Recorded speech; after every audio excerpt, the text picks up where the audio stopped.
Hai semuanya, kenalin nama saya Fania. Sekarang saya ingin mengulas buku yang berjudul The Design Entrepreneur, Turning Graphic Design into Good That Sell. Nah, sekarang kita akan membahas yang bagian ketiga itu yang berjudul Clearing the Decks to Make Space in the Mind. Itu ada di dalam buku itu halaman 14. Pertama, yang perlu kita lakukan adalah menjernihkan pikiran kita dari permasalahan dan solusi yang didorong oleh klien, agar pikiran kita bisa bebas membuat ide yang original. Ketika seseorang dapat berpikir tidak seperti biasanya, hasilnya dapat mengejutkan. Walaupun ini bisa menjadi hal yang buruk atau yang baik, itulah yang memicu inspirasi untuk keluar. Mengejutkan atau tidak, ide biasanya muncul dari pandangan pribadi. Nah, ada seseorang yang bernama Deborah Adler. Ketika dia masih menjadi mahasiswa di program desain di School of Visual Arts MFA, ia membuat tesis mengenai pembuatan pelabelan dan pengemasan obat resep yang aman.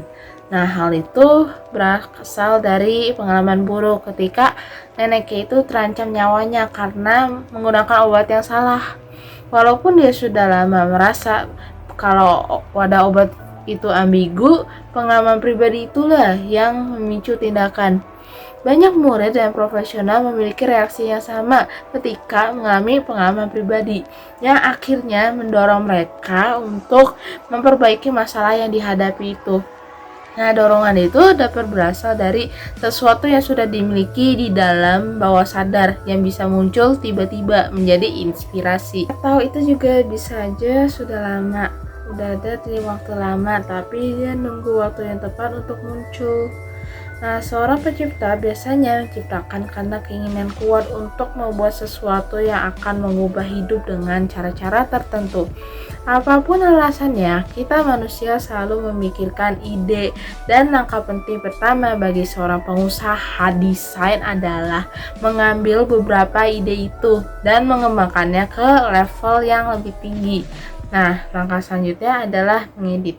Sangatlah penting untuk menentukan ide mana yang pantas dan ide mana yang akan disisipkan. Mengedit berarti berhati-hati saat menguraikan ide untuk klien, memilih 2 atau 3 ide dan mempertanyakan tentang kelangsungan hidup, kelayakan, dan penerimaan. Apakah ide benar-benar memiliki pijakan untuk suatu entitas? Apakah audiens mau membeli ide tersebut?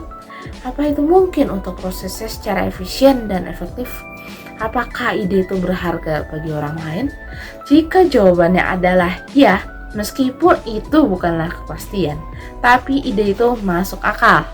Jadi sebelum kita memberi waktu, tenaga, dan materi, pengusaha desain harus melakukan evaluasi berdasarkan fakta dan anekdot. Kemudian, mengetes teori dari ide itu dengan membuat prototipe indikator atau mekanisme fisik yang memungkinkan pencipta dan konsumen membuat pilihan yang lebih pasti. Walaupun terdengar sangat merumus, kualitas suatu ide hanya sebagus produk yang dihasilkannya.